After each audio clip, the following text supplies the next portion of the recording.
Selected individual, stop. Please do not proceed beyond this point. I'm writing a cautionary tale, not a recommendation. Tonight, God has a direct message for you regarding someone you've been considering releasing. Avoid abandoning that individual. Not yet. Not at this time. Not while heaven is still completing what cannot be seen. The adversary has suggested that it is time to withdraw. The connection is irreparable. The silence indicates that the event has ended. The pain suggests that it was never meant to be. However, those whispers are fabrications designed to persuade you to abandon your assignment before the breakthrough arrives.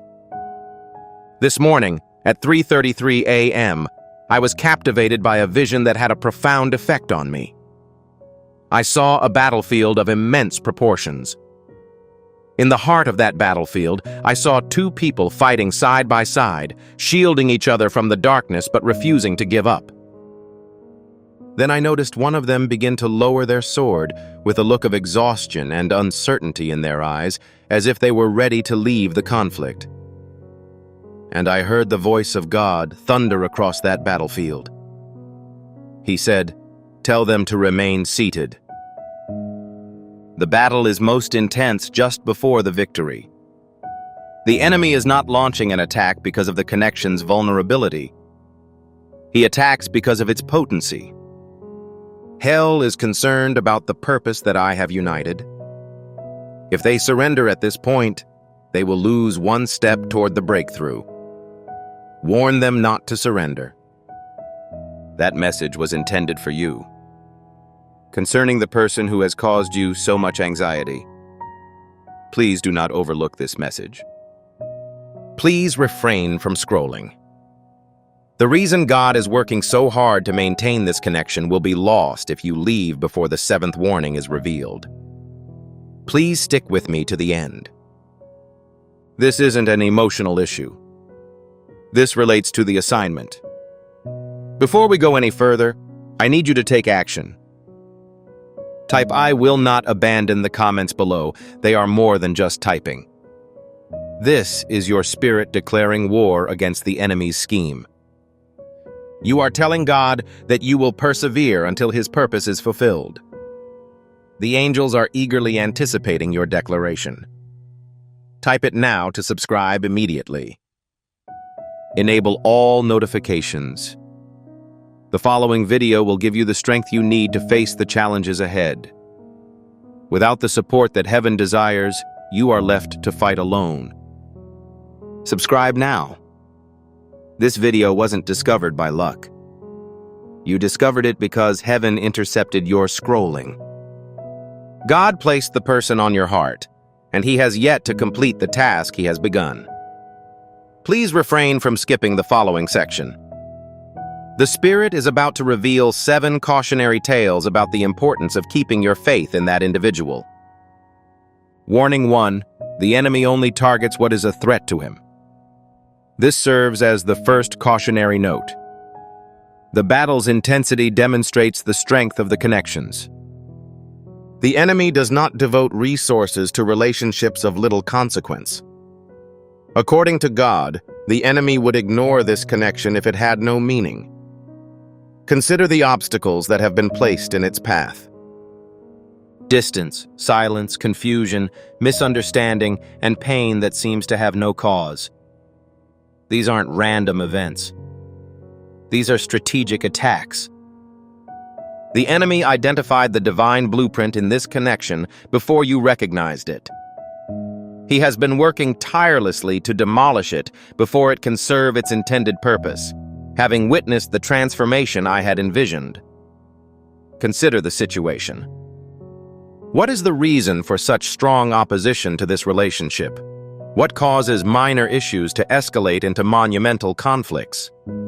What is the cause of the silence's heavier sensation? Why does the act of letting go elicit feelings of grief when logic suggests it should be a source of comfort? Because this is an uncommon connection. This is a kingdom assignment, which is always met with opposition from the enemy. Only to steal, kill, and destroy does the thief appear. John chapter 10 verse 10 activates your comprehension. Your relationship is not under attack from the enemy. He's attempting to undermine your assignment. He does not oppose your emotions. He actively opposes your future. If you leave now, he will achieve the victory for which he has worked so hard.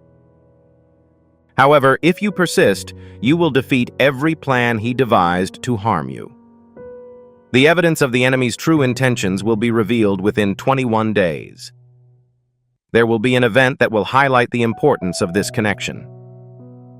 Consider David and Jonathan as examples.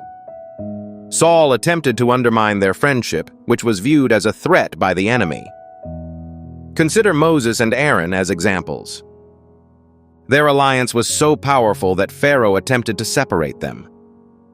Please consider Naomi and Ruth. Their bond was so sacred that fate tried to separate them. The divine purpose of all divine connections in Scripture was met with fierce opposition, as it always is, from demonic forces. The attack validates the value. This is the initial warning. Kindly avoid from skipping. The second warning is even more urgent. Second warning. God does not start projects he cannot complete. This is your second warning. It was not your idea to make the connection. A design created by God. God achieves what he intends.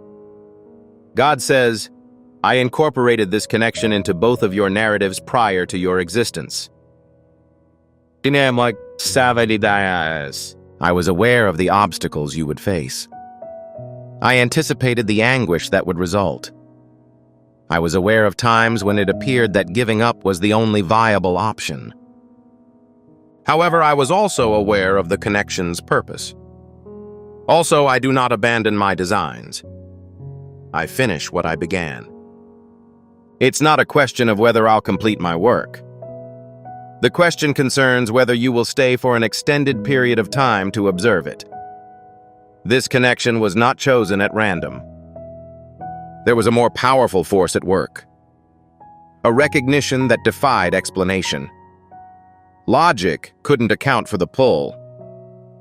A sense that something significant was happening that was not the result of imagination. God orchestrated it. God was associating his previous compositions. Furthermore, he does not remove the content he has compiled. He who began a good work in you will carry it out until the day of Christ Jesus. Philippians chapter 1 verse 6 are activated through this connection. The work of God is not yet finished. The story is not yet complete. In reality, the chapter that appears to end is only a transition. If you close the book now, you will never be able to read the pages that God has already written for the future. You will receive confirmation that God is still writing this story within the next 14 days. A moment of clarity, a word, or a symbol. Keep an eye out for this. God finishes what he starts. This is also a warning. Hold on. Please refrain from departing. The silence is explained in the third warning. Third warning. Absence is not represented by silence. This marks the third warning. God has not abandoned this connection, as evidenced by the peace you are experiencing right now. It serves as proof that he is operating beneath the surface. God claims that you misinterpreted my silence as neglect. However, I've been more engaged this season than any other. When the surface remains silent, the depths move. I'm softening hearts that were previously hardened. I am currently mending concealed wounds. I'm compiling breakthroughs that require a solid foundation. You feel an emptiness in the silence because you are unable to perceive the structure I am constructing. However, I am in the process of building something that will be well worth the wait. I've been suffering from the silence. The distance has been confusing. The lack of movement has made you question every aspect of your life. However, in God's economy, silence is never wasted. It's the season for underground growth. Despite the absence of leaves, the roots are growing deeper. Consider the seed that has been buried in the soil. It appears to be dead. It appears to have been forgotten. It appears that nothing is happening. However, transformation is taking place beneath the surface. The formation of roots is currently underway. Strength is being developed. Life is on the verge of a breakthrough. Your connection is currently in the seeding season, which requires patience. Please consider Joseph's incarceration. The dream came true after 13 years of silence. Consider Abraham's anticipation for Isaac's arrival. After 25 years of silence, the promise became a reality. Think about the Israelites who were in Egypt. 4 centuries of silence preceded deliverance. God's silence has never signified his absence. It has always represented the preparation of God. Jesus addressed your waiting. He stated, "A grain of wheat is nothing more than a single seed unless it ultimately perishes and falls to the ground. However, when it dies, it produces numerous seeds." In this context, what you perceive as death is actually the necessary burial that occurs before multiplication. Avoid disturbing the seed before it has a chance to develop. The harvest is approaching, but patience is required. Throughout this season, John chapter 12, verse 24 is activated. The silence is not the conclusion. The womb represents silence. What is currently being developed in the background will soon come into the spotlight. The silence will begin to break during this season. A word will be said. A door will open. Movement will resume. Absence is not represented by silence. This marks the 3rd warning. Kindly avoid from skipping. The enemy's strategy is revealed in the 4th warning. Warning number 4. The enemy is attacking your mind. This is the 4th warning. The most significant conflict is not between you and that person. The most significant conflict occurs within your own mind. The enemy is unable to destroy this connection directly, so God says he attacks it indirectly. He instills ideas in your brain. He whispers falsehoods that appear enlightened. He magnifies minor incidents into major issues. He resurrects past pain and presents it as present reality. He convinces you that the most unfavorable interpretation is always correct. That person has not been the focus of the conflict. Your point of view on that person has been the focus. You have been in a conflict with the wrong opponent. You assumed that the problem was with the other person. However, the truth is that the lies you had been telling yourself about them were the real problem. The enemy's attacks are not immediately obvious. He arrives with subtle suggestions, what appear to be your own conclusions, logical thoughts, and justified fears. He whispers. They show a lack of genuine concern for your welfare. If they loved you, they would have acted already. The absence of sound indicates that they have left. You are entitled to superior treatment. It is prudent to withdraw. Spending time with someone who doesn't value your presence is a waste of time. This is incorrect, as evidenced by the discomfort you feel. God would not subject you to this if it wasn't his will. However, these are not the characteristics of wisdom. These actions are intended to persuade you to give up the gifts that God has bestowed upon you. The adversary is good at concealing his identity. He presents deception as rationality. He portrays fear as a source of wisdom. He conceals deception as discernment. However, His voice consistently causes abandonment. God's voice remains consistent. You may be corrected by the voice of God. You may be guided by God's voice. However, the voice of God will never tell you to abandon what He has personally anointed. I was assigned to this connection and have observed the enemy's strategy, as Archangel Michael declared over your battle. He has been unable to demolish the structures God has created. As a result, he's been trying to convince you to demolish it on your own. He sowed the seeds for every idea of surrender. He whispered each conclusion of hopelessness. He understands that he can influence your decisions by corrupting your mind. However, you have the ability to take control of any thought. Utilize it. 2 Corinthians chapter 10, verse 5 activates your mind. We record all thoughts in order to conform them to Christ's will. It is critical to identify the fabrications. It is imperative to challenge the ideas. It is critical to keep the enemy from gaining access to your thoughts. Within 72 hours, a thought will arise that compels you to give up your efforts. Recognize its nature. Reject it.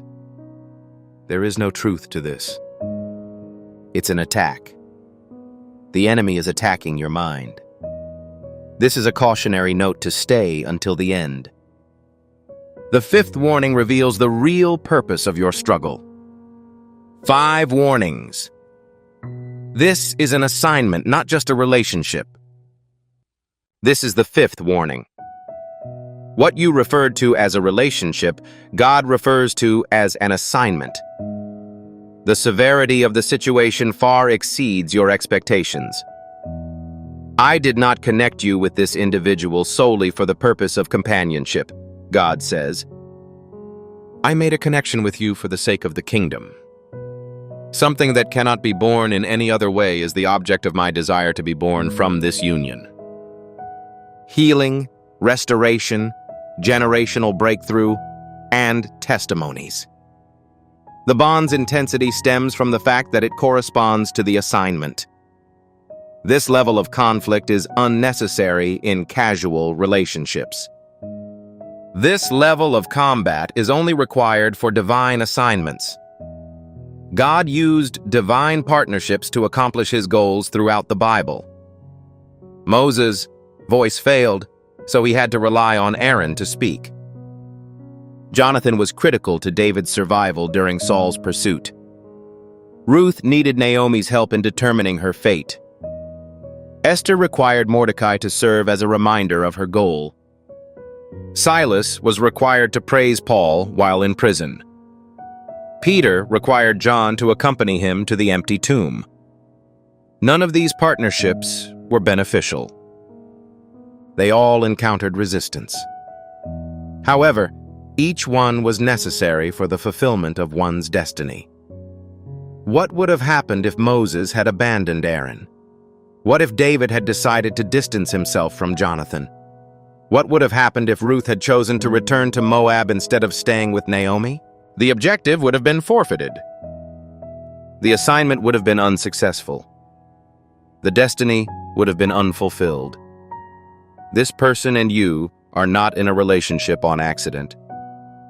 You're compelled to collaborate. Assignments cannot be abandoned just because they become difficult. A soldier does not abandon the battlefield because the conflict is intense. When a soldier stays, it means the mission is worthwhile. He stated that Jesus had addressed your assignment. There is no greater love than the act of giving one's life for a friend. Sometimes giving up one's life means giving up the right to withdraw. It entails putting the assignment before your personal preferences. It implies advocating for someone, even if the effort is taxing. Love acts in this way. This is what's required for the purpose. John chapter 15, verse 13 activates your commitment.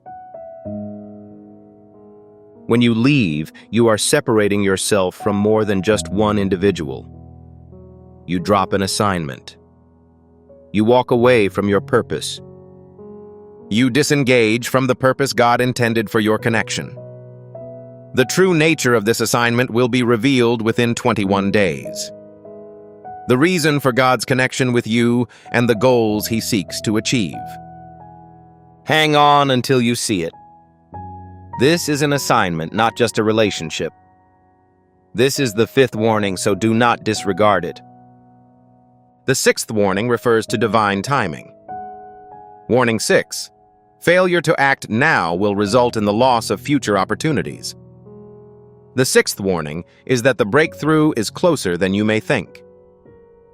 If you abandon your quest now, you will miss out on the blessings for which you have prayed.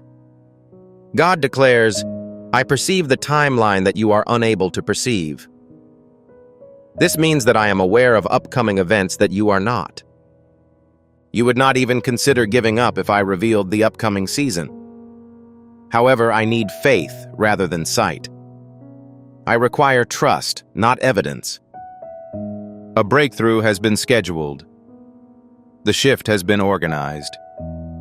The response to your prayers is now underway. If you withdraw at this time, you will miss one step in the process of achieving the result you have been seeking. The enemy is also aware of the timing. This is the cause of the increased pressure. This explains why the desire to abandon the task has become so strong. This is why your entire being is screaming for the end. The enemy is making one last effort to keep you from making the breakthrough, which he knows is imminent. Consider the Israelites who stood behind them at the Red Sea. They were confronted with an impossible ocean and Pharaoh's army. Every logical conclusion suggested that it was over. Every human calculation revealed that they were trapped. Every sane person stated that this was the conclusion. However, the waters were only a moment away from separating. Witnessing the impossible is just a moment away. They were only a moment away from walking through the water that would have drowned them. The miracle would have been lost if they had given up at that point. They would have died in the unknown if they had given in to the visible. You are at the Red Sea. The army standing behind you represents the pain of the past. The ocean in front of you symbolizes the uncertain future. However, God is about to divide the waters. Exodus chapter 14, verse 14 focuses on your circumstances. Please know that the Lord will defend you. Remaining motionless is sufficient. Don't give up just as you're about to make a breakthrough. Don't give up when victory is within reach. Hold on. Movement will be detected within 14 days. There will be changes. There will be a transformation. The process of parting will begin. Giving up at this point would mean overlooking upcoming events. This is the 6th warning. Stay till the very end. The 7th warning is God's final word. Warning number 7. You must not separate from what God has united. Please be advised that this is your final warning. This is where heaven's position becomes clear. God has personally invested in this connection. God says, "What I have united." No one should be allowed to divide. Additionally, this includes you. You are not authorized to renounce the anointing that I have bestowed upon you. You are not authorized to disconnect the items I have connected. You do not intend to demolish this. I am responsible for the design's completion. I'm aware that the anguish was genuine. I understand that the wait has been prolonged. I'm aware that the conflict has been intense. However, I ask that you place more trust in me than you do in your exhaustion. Please keep the items I've provided. I have not yet finished the task. This isn't just a relationship. This is a divine union. Before it was seen on earth, a connection was established in heaven. Human decisions are not intended to disrupt divine unions. Human obedience is intended to protect them. Jesus delivered the final declaration regarding your connection. He said, "I pray for those who are my own." I own this connection. I've been praying for it. I've been advocating for it. I've been working on projects that are close to both of my hearts. I will not give up the gifts that my Father has bestowed upon me. I also request that you keep possession of what has been entrusted to you. Do not abandon my design. Matthew chapter 19, verse 6 activates your union. Therefore, let no one divide what God has united. What God has united is not determined by circumstances, emotions, or convenience. This connection is the result of God joining. God-level commitment is required for connections that God has joined. The 7 warnings have been disclosed. The adversary targets the source of the threat. God finishes what he starts. Absence is not represented by silence. The enemy is attacking your mind. This is an assignment, not just a relationship. Giving up at this point would mean overlooking upcoming events. It is critical that what God has unified remains intact. You have been advised not to be scared in order to avoid making the mistake of walking away. However, I must issue one final cautionary tale. The enemy will make one more attempt over the next 72 hours. Something will happen that appears to be confirmation to let go of a moment of suffering, a thought of hopelessness, or a seemingly final trigger. Don't fall for it. It is the enemy's final assault before your breakthrough. He is making one final push because he is aware that the shift is approaching. Continue to resist it. Hold on. The breakthrough is approaching quickly. Immediately apply this warning to your life. Say this aloud.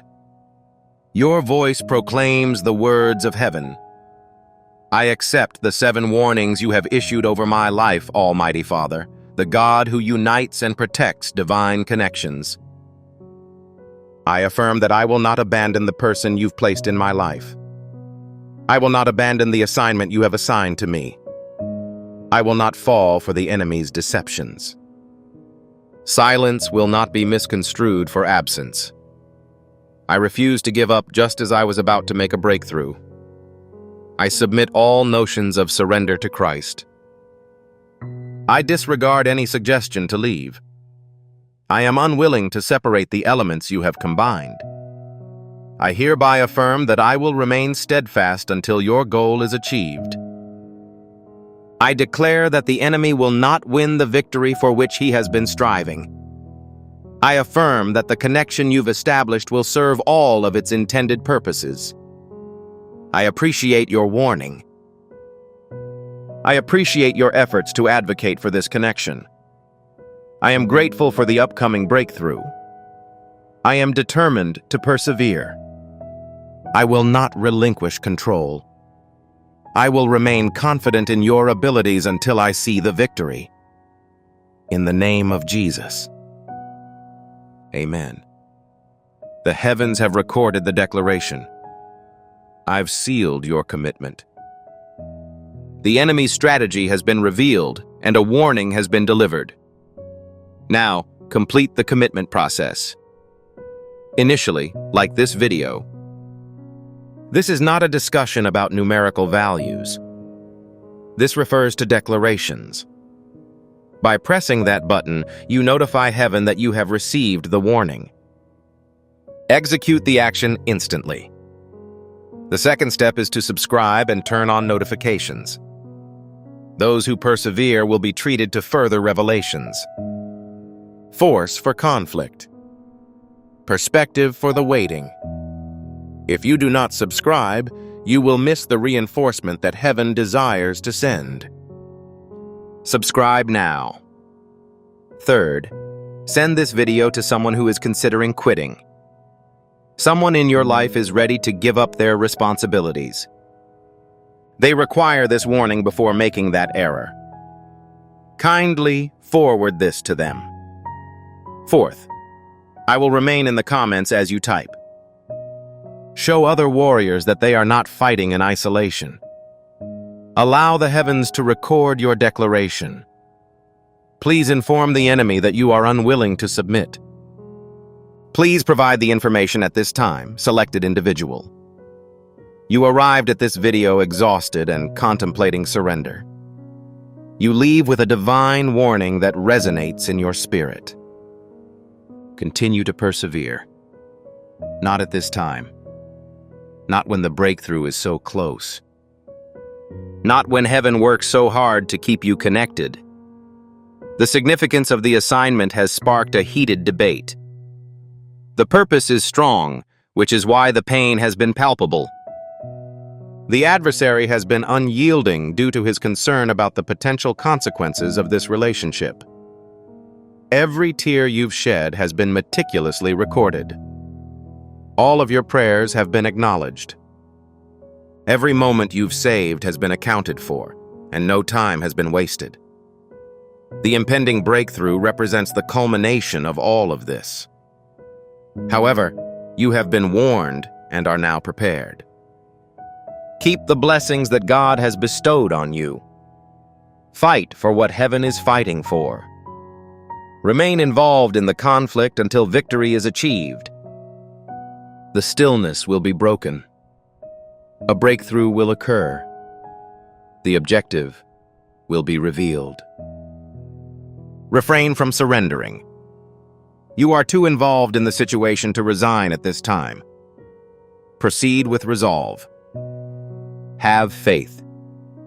Proceed with the understanding that God has not yet finished His work. The pinnacle of this relationship has yet to be reached. The purpose is still unfolding, and your breakthrough is closer than ever. Hold on. Amen. Today, I am hearing the Spirit's words placed on my heart for you. Dear chosen one, it is no coincidence that you have come here today. I'd like to address you before beginning any explanations, teachings, or demonstrations of the concepts that I believe God wants you to understand today. Congratulations. Not as a greeting, but as a declaration of your life, a recognition of the weight you've been carrying in silence, the weight of a season that made little sense from the outside, provided little return for an extended period of time, and no one around you could completely understand or explain. Despite your doubts and faith, tiredness and fortitude, you persevered. Today, I'd like to demonstrate that the experience you've been going through has a name. Suffering isn't without purpose. It is not a delay in the absence of a design. It is the harshest type of divine testing, as well as the most hidden, because secrecy is not a flaw in the procedure. The act of keeping secrets is in itself. The subject matter that God analyzes in this particular test cannot bear observation. The length of the moment, the strange and unexplained length of it, was not proof that He forgot. It could only happen between you and Him at moments that no one else saw. It demonstrated His belief in your potential to alter what was in the process of being created. The test is over, and the values it instilled in you are worth more than any price.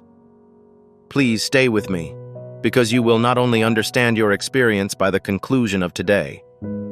Pascal, the person you've grown into will be realized. This moment was not yours to choose. This moment was chosen expressly for you. And I do not intend this as a source of comfort. Rather, it is a declaration of how God works. He does not squander appointments. He does not send this type of communication to the wrong address. Congratulations if you recognized self-awareness in my preceding sentence or felt a sense of calm after hearing the word. This identification is not a coincidence. At that point, God is authenticating the words He already spoke to you in secret. Before we start, I'd like to inform you about the contents of this communication. The stuff I have for you becomes more significant as we proceed, and I would prefer that you do not leave until you have fully accepted it. By the end, you will understand the 5 particular characteristics that confirm the exam is behind you in real life, not just in theory. You will understand the internal turmoil that you experienced during the most difficult times of this season. You will understand the current circumstances, and I will make a comment about your life that I am convinced you will remember for a long time before this message ends. Persist till the end. The following information is a progression. I'd like to start by alerting you that the majority of people who have gone through the same situation as you have never heard about it because no one has mentioned it to them. When an event is not labeled, it is extremely difficult to understand, and if it is not understood, it might become the narrative you carry, rather than an episode that occurred inside an existing narrative. There is a type of divine testing that differs from ordinary adversity, despite the fact that it is not considerably more painful. This sort of testing is, in some ways, the most torturous, but it differs in its design, mechanics, and impact on the person who suffers it. The first feature of this test that I want you to understand is its implementation. There is no announcement regarding this examination. There is no moment when God sits you down and gives you a glimpse. There is no warning, time frame, or instruction manual. You might not notice anything has changed at first because it begins quietly and without ceremony. Life becomes much more onerous in ways that are difficult to describe. There is no set schedule for this examination. This test does not bring the same level of comfort as other difficult seasons, in which one can see a horizon and feel the movement of events towards a resolution. There is no visible arc, no moment when the pace accelerates towards something better. It is simply a continuation, and the continuance is part of the design, not proof that nothing is happening. There is no visible result from this examination. You pray, but the response is not tangible. The reward does not manifest in an obvious way to others, but you remain devoted. The environment around you does not change at a rate that evokes a sense of progress, but you continue to advance. As a result, you begin to question whether God exists, whether He is present, and whether your commitment is being recognized. I'd also like to answer that inquiry. That inquiry is not part of the exam. That inquisition is the expense of taking part in a test designed to be conducted in secret. When you become aware that you are being observed, something within you activates. You become more cautious in your replies, deliberate in your actions, and aware of your looks. That is not indicative of weakness. This is the natural process by which humans are made. However, God's goal in delivering this exam was not your performance. He was looking for your personality, the unguarded version of you who appears at 3 a.m. when no one is present and nothing is working, the version who persists in prayer despite the fact that it feels like speaking into a wall, and the version who refuses to abandon even when abandonment would have been logical. It is not feasible to perform that iteration on you. It can only be disclosed. As a result, the test was designed to eliminate the audience by creating a situation that was sufficiently silent, long, and dark to ensure that the only thing standing between you and God was your genuine self. Consider Joseph's life, a young guy with a rare talent, a gift, a vision, and a quality that even those harboring anger could see. Furthermore, he had every reason to believe that his life was about to take a big turn from an outside perspective. Then everything went wrong. He was sold by people who were meant to protect him, taken as a slave to another country, and imprisoned on false charges. For a lengthy period of time, there appeared to be no explanation from heaven, no observable progress, no time frame, just a guy trapped in an abyss that deepened. He wasn't aware that he was being tested. He was ignorant that the treachery was only the beginning, and that the prison served as a staging ground for an event that required the exact character that the prison was cultivating. He simply lived it day after day, unwavering in his dedication to the circumstance, even when it offered no justification for his conduct. And the following is what I need you to hear. The demonstration occurred in the ditch. The palace was simply the place where it was declared. By the time Joseph appeared before Pharaoh, the material being presented was not new. It was an object that had been slowly and invisibly built over the course of years, appearing to be nothing in the same darkness in which he had been placed. That is not an example of archaic history. That is your tale. The same is true for David, who was anointed privately, without an audience, platform, or proclamation of what was to come. Then came years of obscurity and faithfulness in a sector where no one of significance was watching. The precise qualities that would one day matter were cultivated in circumstances that seemed unrelated to his objective. The audience observed David's bravery as he emerged to face Goliath. However, what they were seeing was the result of years of stealthy evolution that no one saw and no record was maintained of. The demonstration took place in the field. The platform was the only place where it was visible. And there is one feature of this pattern, one aspect of how God works, that I would like to inculcate in you right now, since we will be revisiting it. A Hebrew term from the old literature perfectly captures God's deeds in both of those episodes, as well as your own. I'll explain what that term means in a moment, since the season you've been through will look quite different to you once you understand the true meaning of the events God has documented in your life. Please refrain from doing so, as I have one more point to address. This examination is not given to all people. I am not saying this to make you feel special in a superficial way. I claim it because it is undeniable, and understanding it is critical for everything that follows. This assessment is given to those who have a specific job, people whose responsibilities are so significant that traditional times of struggle are insufficient preparation. Individuals who need extensive development, including trust, character, and the ability to keep their identity in the face of chronic stress. Your fault is unaffected by the severity of your examination. It serves as a reminder of your assignment. You were imprisoned in a furnace that you did not choose to enter, and I understand that the heat was the only sensation you felt in the furnace's center.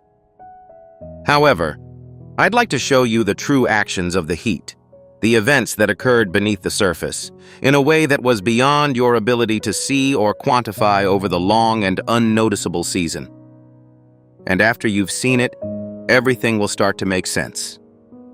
You are precisely where you should be. And if this is the first time you've heard it today, welcome back. In the recently completed segment of this sermon, we reviewed the test, its appearance, the importance of its concealment, and how God used the same pattern in Joseph, David, and other people who were destined to bear something big. And I informed you that the Bible had a word, an ancient Hebrew term, that accurately described God's acts. I'd like to convey it to you at this moment. Bakan is the term. The Bible says, "For you, God, tested us. You refined us like silver." Psalm 66:10. Bakan is the phrase that translates to tested. And most people link the term tested with an examination, a moment when God determines whether or not you pass, a moment when you either succeed or fail. However, this is not the initial meaning of the name Bakan. Bakan was originally used to describe a process that is strikingly similar to the work of an assayer when certifying precious metals. An assayer does not heat gold in order to assess whether it may be converted into gold. Gold is already gold. The assayer fires it to check its authenticity, identify real from counterfeit, and swear to its validity so that the public can witness its underlying truth. Additionally, this changes the following. Every moment of doubt counts against you if God was testing you to see if you were sufficient. Every day of exhaustion has an impact on your record. Every prayer that felt false, every moment when you battled to believe, and every time you wondered why became a source of frustration. However, if God were testing you in the same way that an assayer analyzes metal in order to authenticate what was already within you, your story would be very different.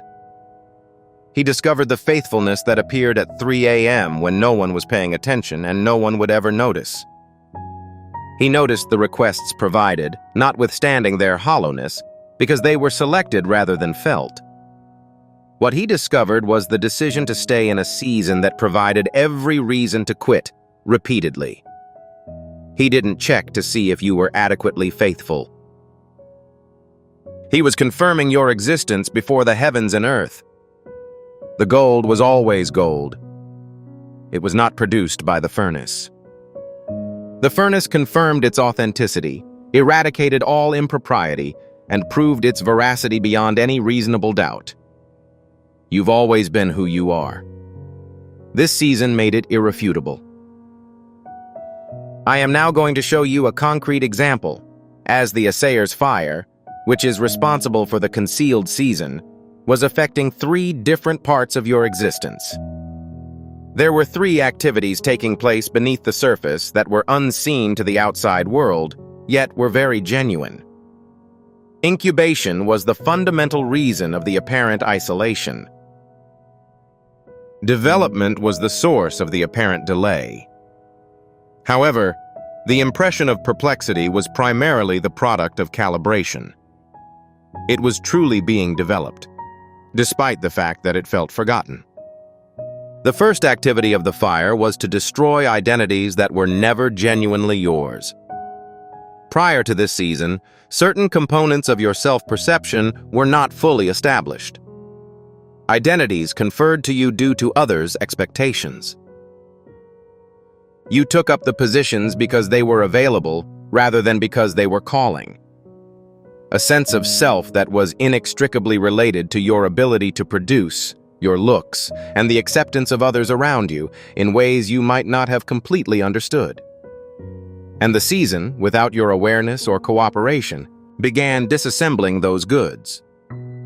No, it wasn't malicious. It wasn't arbitrary. It was precise. Because the items being withdrawn were not intended to suit the upcoming modifications. The version of you who sought regular external affirmation would have crumbled under the weight of the obligations that God is going to bestow upon you. The version of you defined by your apparent output would have been broken in the seasons of invisible fruitfulness that lie ahead. You were not destroyed by the flames. It was the erasure of what was never meant to be there, leaving only you. The second function of the inferno was to develop capability that would not have been possible under more favorable conditions. Characteristics that are unique to specific situations are present. In times of abundance, lasting trust does not emerge since it does not require proof to function. Comfortable circumstances do not foster compassionate discernment, which is the ability to detect clearly while one's emotions are fully engaged. Silent faithfulness is the act of remaining present and doing the right thing in the absence of reward, acknowledgement, or logical justification for doing. This is not a subject that can be learned through discussion or taught in a classroom. It has been erected. It was built within you during the long and hidden season, on days that appeared to be worthless from the outside.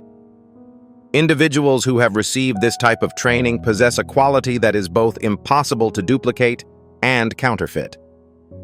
They have a sense of steadiness, the ability to face misfortune without being overwhelmed by it. Their skill to navigate pressure is easily apparent to anyone who has been in a similar scenario. Currently, you are hauling that object. It is inside you. In addition, it is not going away. The final action of the fire was to purify the relationship landscape around you. I am aware that this is a tricky situation. And I want to express it precisely because the relational losses of a disguised season differ from other losses. They arrive in the midst of the various burdens you are already carrying, adding a layer of pain that cannot be easily removed. A few people departed. Some ties you thought were long-term simply collapsed or were taken away in such a sad way that you are still feeling the consequences. I would like to respond honestly to that. Every relationship that failed this season did so because it was not customized to the destination. It wasn't because those people were undesirable, not because you failed them or because they failed you in a definitive way. However, the season you are entering requires a specific sort of firm. Individuals who enjoy God's actions without bitterness. Individuals who understand the language of someone who has been influenced by silence. Individuals who can handle the weight of their own development without having to reduce it in order to feel comfortable. Dissipating relationships created space. And something is already being placed in that location. I previously said that I wanted to revisit a finding. Something built on decades of neuroscience study. Something nearly undetectable about the internal activities of a specific sort of person during a long time of spiritual development. Scientists studying the gamma brainwave, which is connected with increased spiritual receptivity, genius-level clarity, and deep intuition, identified a link that is directly relevant to the matter at hand.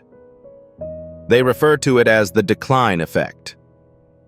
The process by which this specific frequency, which was naturally high in you as a child and the reason you once learned quickly, felt profoundly, and moved through life with an ease that you find difficult to fully describe now, begins to suppress under the sustained pressure of modern life.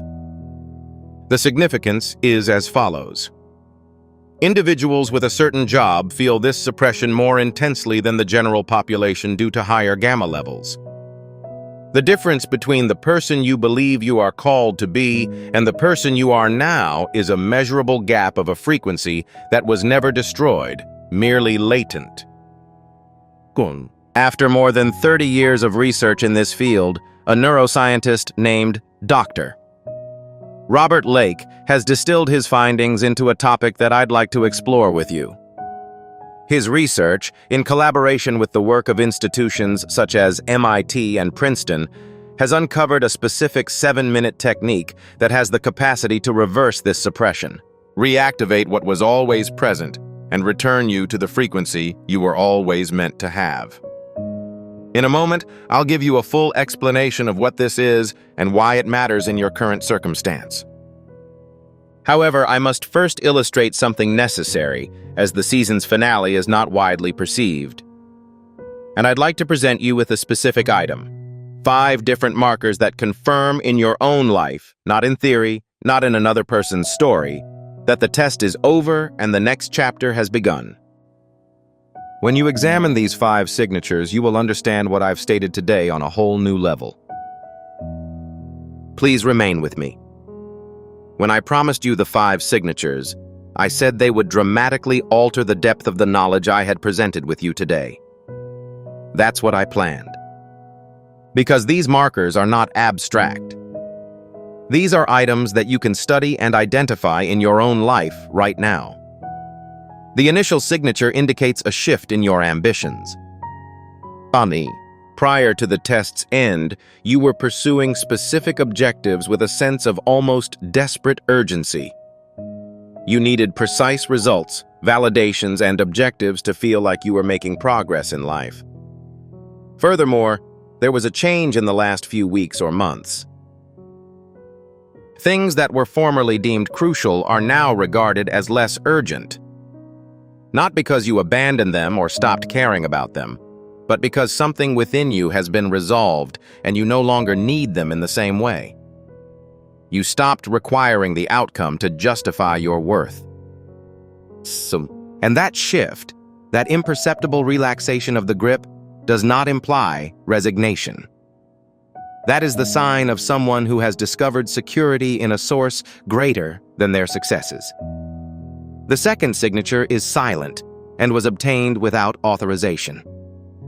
The frequent assessment of situations, the nervous monitoring of signals, and the mental scanning of whether things are better or deteriorating have reduced noise.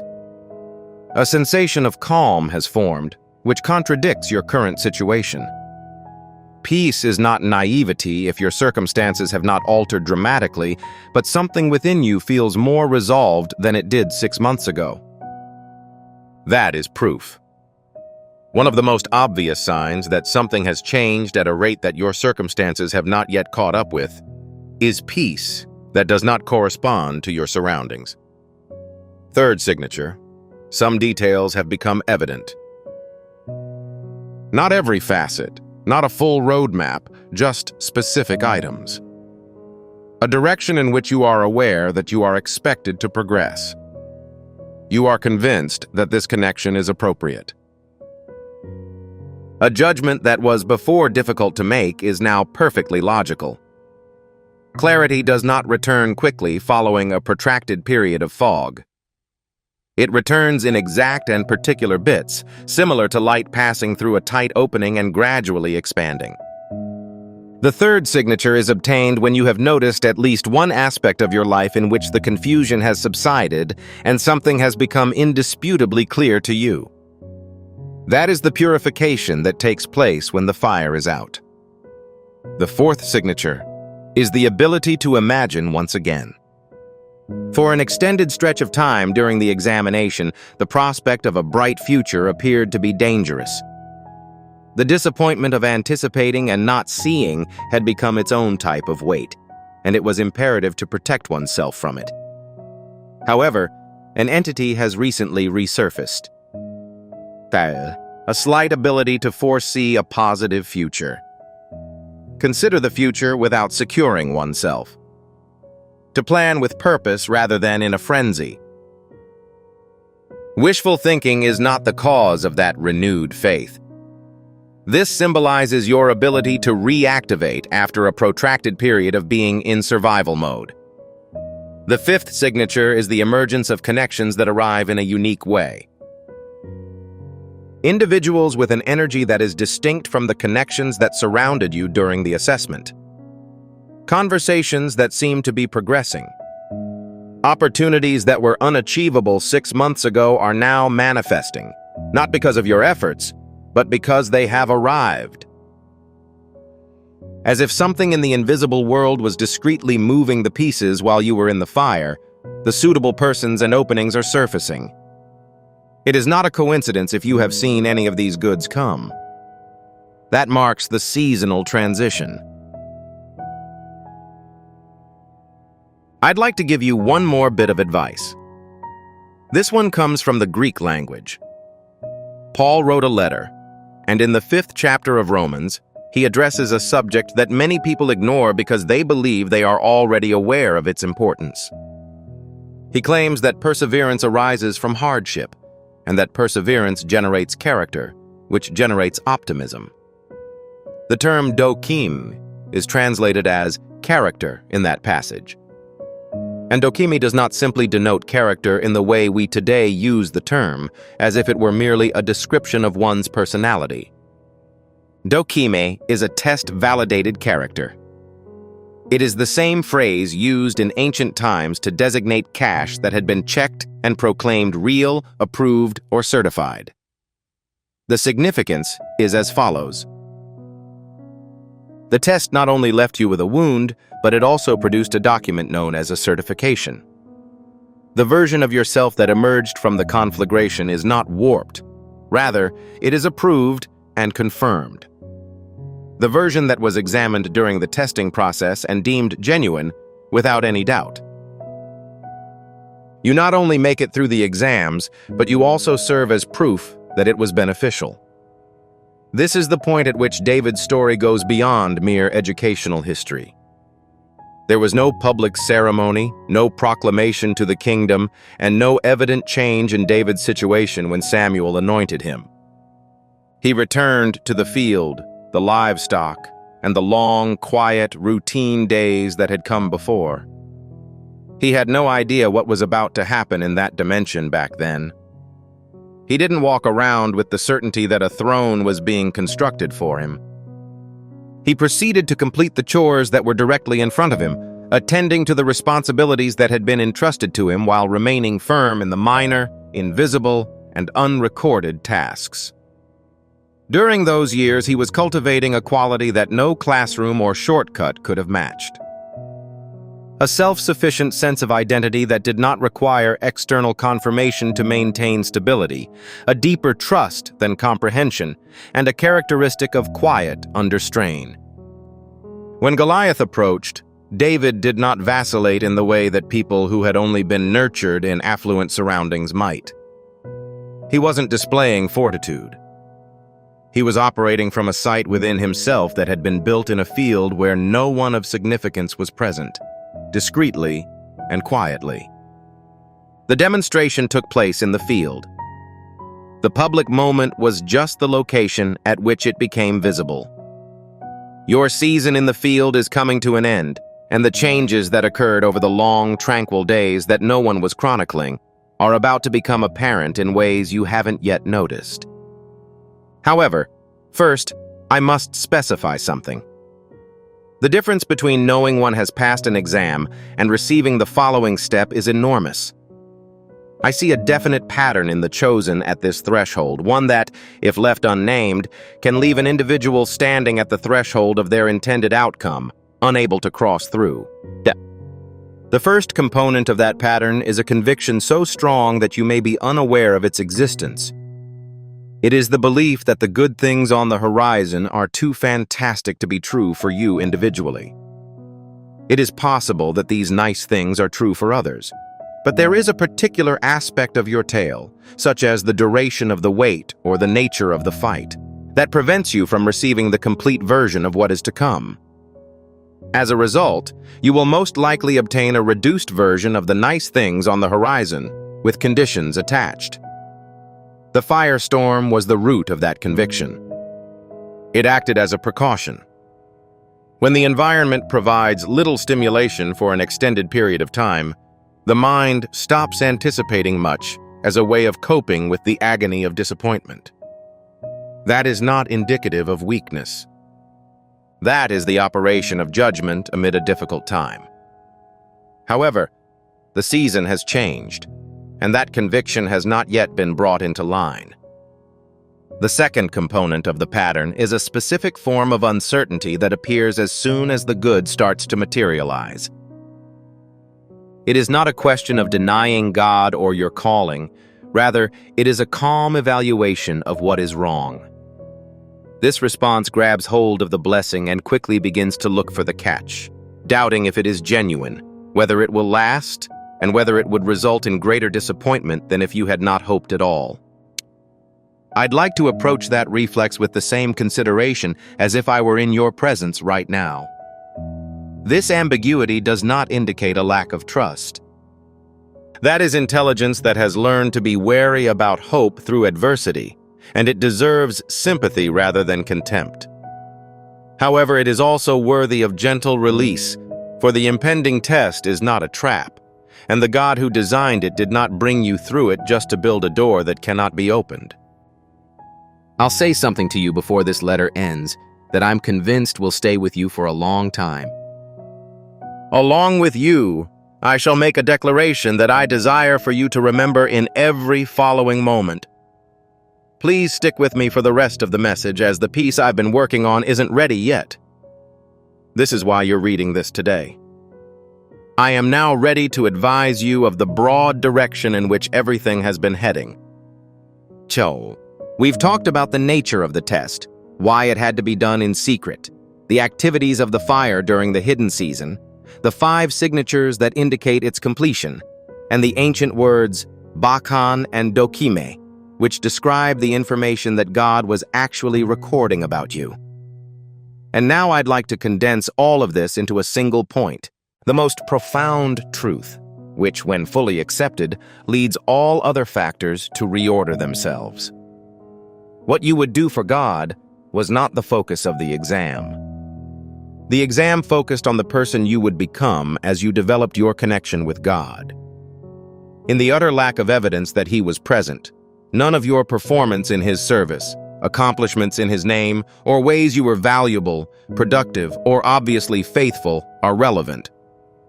Although such items are significant, they were not the focus of the exam. Something more fundamental was being tested underlying all of that. The degree to which you would keep your identity, your orientation toward him, and the truth in situations that are purposefully designed to obstruct your capacity to do so. And you did. You entered with feelings of abandonment and left with a certificate. You came in with reservations about your worth, and you're leaving with proof to back them up. You entered with the purpose of surviving, and you're leaving with the intention of being commissioned. You entered in stillness and emerged with a voice that reflected that silence. You are not the same person who competed in this season. It was never intended that you remain unchanged. The God who planned this test is not surprised by your transformation. I'd like to educate you about your current identification. You're a spiritual combatant. Not because reality did not strike you. It did. Not because of your inexperience with falls. You succeeded. However, you returned to the posture of faithfulness because the ground rose to meet you every time, even when you didn't feel it or had no legitimate reason to do so. Over time, this has created a characteristic within you that is less prone to breaking. Currently, you hold your position. You maintain it discreetly, with no indication of performance. As a result, people in crisis will approach you. The majority of people seek stability within themselves. You are a trailblazer. You were the first person to enter a region that no one in your immediate vicinity had mapped. You first entered the solitude of this type of formation. And the path you've walked through it, every decision you've made, and every time you've chosen faithfulness over convenience is now a path that others who follow you can take. You did not simply endure. You marked the trail. You are a disruptor of cycles. Something ends with you. A pattern that has developed in your family, community, or relationships. Something inherited but never examined, causing harm that was never fully apparent. It ends with you. The fire worked quietly in you, not because you declared it loudly. The process of removing what was not yours and keeping only what was genuine. And what is true within you does not perpetuate that pattern. You are a conduit for energy. The confusion that once dimmed you now serves as the foundation of your ministry. The places where you couldn't see, where the darkness was thickest and the questions were loudest, are precisely where you will one day sit with someone else who can't see, and you will be able to confidently assert, not from theory, but from lived experience, that the light returns. That the response does not always manifest as anticipated. That the God who remained silent in the darkness was not absent. And that individual will accept your account because they are convinced you were present. You're a constructor. God's reward for you in the upcoming season is not meant to be enjoyed and stored on a shelf. This consists of materials. Have a purpose that is meaningful. Depth in relationships. Assignments that will last indefinitely. You are about to build something. Additionally, the foundation for that structure was built during the concealed season. Every day of faithfulness that felt like nothing was a stone being laid in the ground of what is to come. I'd like to tell you about an individual. 3 years ago, a man in this community experienced a complete breakdown. An unraveling, not a setback. In a single season, he lost everything he had worked so hard to build over the previous 15 years, including his professional reputation, financial stability, and several of the relationships on which he had relied. This was made more complicated by the fact that none of the events had a clear cause. There was no obvious point at which events deteriorated. It simply collapsed, indicating a deeper restructuring that is taking place beneath the surface. During the first 18 months, he used every method he knew of. He devised a plan. He established connections. He explained his situation to people who he believed could help. He prayed urgently and desperately. Also, there was no movement. He made a decision at 18 months that he now considers to be the most important of his life. He stopped providing an explanation. He deleted the social media accounts. He stopped interacting with others not out of resentment, but because he realized that a matter had to be settled between him and God before it could be resolved in any other situation. He kept what he called a consecrated silence for 40 days. He continued his employment. He continued to meet his obligations. However, he remained silent, present, and available in every moment that was not occupied by something important, remaining faithful to the small thing right in front of him. On the 37th day, his phone rang. A company he had never contacted was offering him a position that did not exist 6 months ago, at a salary that was more than double what he had lost. The change did not happen on day 37, as he later told me. The transformation had been occurring in the absence of sound. The outside world realized what had been accomplished internally on day 37. Before his public promotion, he was vindicated quietly. The reception room was never silent. The formation was silence. Currently, I can hear the patriarch saying this. I did not keep this secret from you as a form of punishment. I kept it confidential because if you had known it was a test, you would have tried to pass it. Your performance did not meet my expectations. Your attendance was essential. Unguarded, unpolished, and still trusting you despite their attempts and failures. I was building that. That's what I discovered. I am now entrusting it with future occurrences. Earlier in this letter, I mentioned a discovery made by a neuroscientist named Dr. Robert Lake about the gamma brainwave and how the decline effect affects it, as well as a 7-minute practice developed based on research conducted at Princeton and MIT that has the ability to reverse suppression. I am eager to resolve this situation at this time, as your current position is exactly the threshold for which it was meant. It is critical to understand the following. Individuals born with a naturally greater degree of gamma frequency, those who have the type of calling we've been discussing today, feel the decrease effect more intensely than the majority. As a result of the bigger mismatch between their self-perception and their current level of mental functioning, the previously keen intuition appears to have lessened in intensity. The lucidity that was once effortless now requires effort. The experience of being in the flow, of going through life with ease and resonance, appears to be a relic of the past. No, that gap is not a character flaw. There is a frequency discrepancy. Additionally, it is quantifiable. After almost 3 decades of studying the brain's response to specific auditory frequencies, Dr. Lake determined that the gamma wave did not evaporate. It grows quiet. Furthermore, the term dormant differs from gone. Dormant means that it is awaiting reactivation.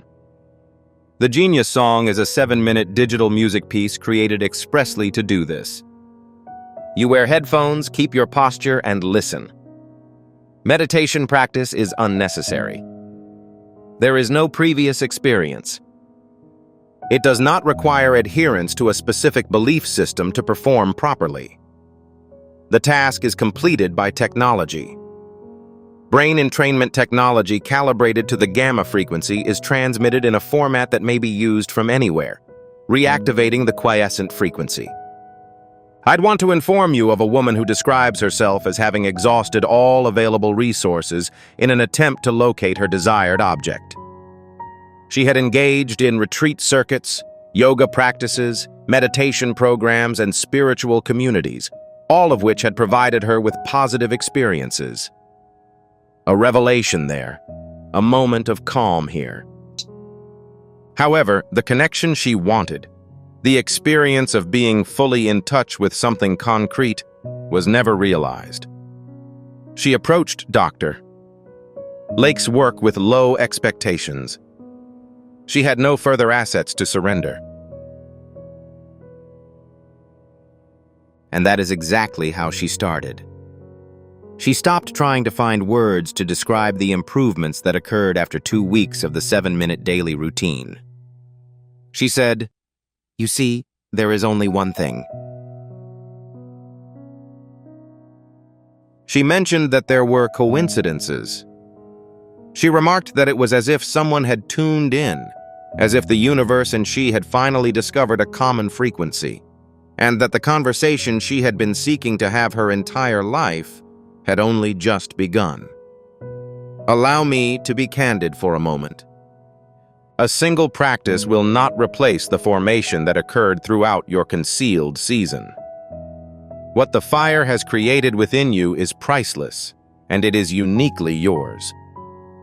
However, gamma reactivation does not replace that formation. It is what allows you to work from it. It is the difference between having a gift and being able to use it, or between knowing one's identity and having the mental clarity and intuitive acuity to live in line with that knowledge in the present. You completed the difficult portion. The formation has been finished. Do not end it. Shut it down. The manner in which you close an object that has been purposely opened and should be sealed with equal care. However, before I address the issues that I believe demand attention in your life today, I'd like to give you a useful tool for the shift. Emerging from a test season is not automatic. The knowledge that the test has been completed does not instantaneously reorganize all of the internal structures that were developed throughout the surviving period. And the most common event for individuals who have been chosen at this very threshold, as I have seen countless times, is that they arrive at the door of the chance they have been looking forward to and are unclear of how to proceed. As a result, I would like you to take the following step.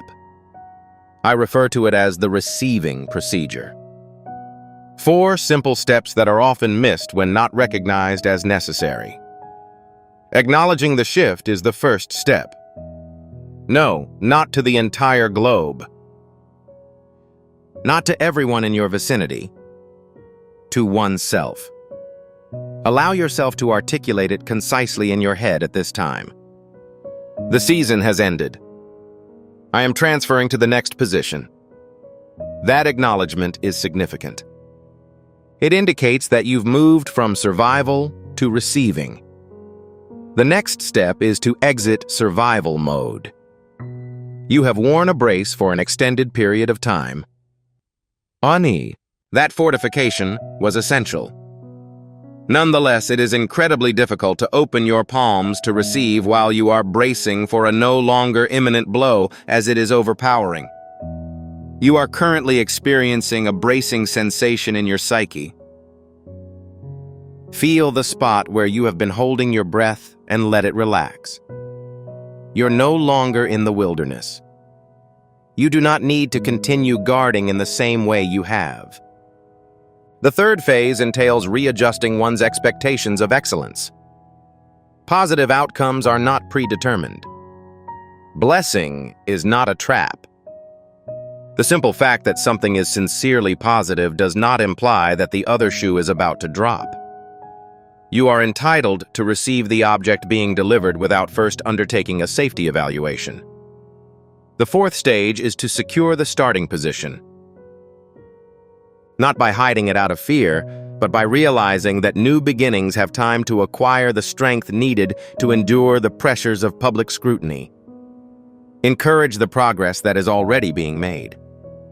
Allow it to evolve autonomously before transforming it into an idea that must be explained to others. You are permitted to go beyond the season in which you have been. You may proceed, even if you do not fully understand each step's components. You are permitted to receive the reward earned in silence without having to explain why you deserve it. It is acceptable to be a new person, not the person you were before the fire, but the person who emerged. You may also choose not to explain yourself to people you have previously met. Your transition is not an act of betrayal against your old self. The process of completing it. I'm currently hearing the Spirit resolve this situation. The preparations prepared for you throughout the secret season are not lost because you failed to observe them. It's been completed. It has been expecting its arrival. Please come to collect it. I am delighted to participate in an activity with you at this time. I wish for you to stay in your current location. There's no reason to relocate. There is no need to prepare. Simply make sure you are present for the following 2 minutes. I would like you to imagine yourself standing on a threshold. Instead of a physical door, this is the beginning of the next chapter of your life. It is located straight in front of you. On the other hand, everything that was planned throughout the years of concealment is now present and ready. The provision that was being held, the purpose that was being formed, the connections that were being established, and the version of your life that the furnace was preparing you for. The entrance is currently unlocked. You've been standing in front of it for a little while, wondering if you were allowed to pass past it. So, you also wondered if there were any more prerequisites or documentation that you needed to give before it was yours. There are no other criteria. The seal has already been stamped by the assayer. The work has already been completed. The certification has already been obtained. You are free to go through the region. Feel the sensation of taking that step, not as a hallucination, but as a spiritual reality more true than your existing situation. Please allow it to settle. Allow the weight of the extended season to settle in and become significant. Allow the fire to be the crown. Allow what was seized to evolve into something polished. You are not alone in what you have just been through. Individuals are currently being recruited in isolated locations around the world to meet this exact requirement. Individuals who have gone through the same veiled season, silent trial, and extended and enigmatic formation. People who are now positioned at the same door as you. If someone in your life has been particularly quiet recently, not disconnected but different, quieter in a way, you can feel it rather than express it. Distribute this information among them. Not because it is normally useful, but because they may need confirmation that the experience they have been having has a name, is not punishment, and that the door is open to them as well. I would now like to conclude this missive with you in the proper manner. Sure, the speech I'm about to give is not a show. This is an activation, and I ask that you accept it as such. We begin with an expression of appreciation. God, we thank you for your presence in this season, which was not always comfortable. We are grateful for the times when the silence was so loud that it took all of our power to bear, for every prayer that seemed empty but was said regardless, and for every morning that began with doubt and ended with us still here, still standing, still yours. We appreciate that you were always in control, that you were aware of our innermost selves before the fire arrived, and that you predicted the outcome. We appreciate your efforts during the periods when we were unable to identify your contribution. You could see the weights carried in private places that no one else saw, the questions held in the dark, the faith that kept moving even when there was no sensation beneath it, and the prayers whispered not because they felt powerful, but because there was nothing else to do. In the most difficult times, you noticed moments of uncertainty that were not surrendered, but rather held in a heart that was not yet ready to let go of you. None of it was hidden from your view. All of it was registered. You witnessed everything. And now we're releasing. We retract the narrative that claimed the delay was indicative of abandonment. Discharge. We abandon the ceiling that the extended season imposed on our chances of success. Discharge. We let go of the regret for the relationships that did not survive the inferno with us. Discharge. We let go of comparing ourselves to people who looked to have arrived first, moved faster, or were more overtly selected. Discharge. We allay the fear that the upcoming good is too good to be true. Discharge. Every time the blessing arrives, we let go of the fear of being captured. Discharge. We give up the former version of ourselves which was necessary for the wilderness but never designed for the promised land. Discharge. We let go of the silence that felt like an absence and accept it for what it is. Formation. Discharge. We are currently in the process of activation. We activate the spiritual combatant, who stands firm in the face of hardship and does not crumble when the waiting period arrives.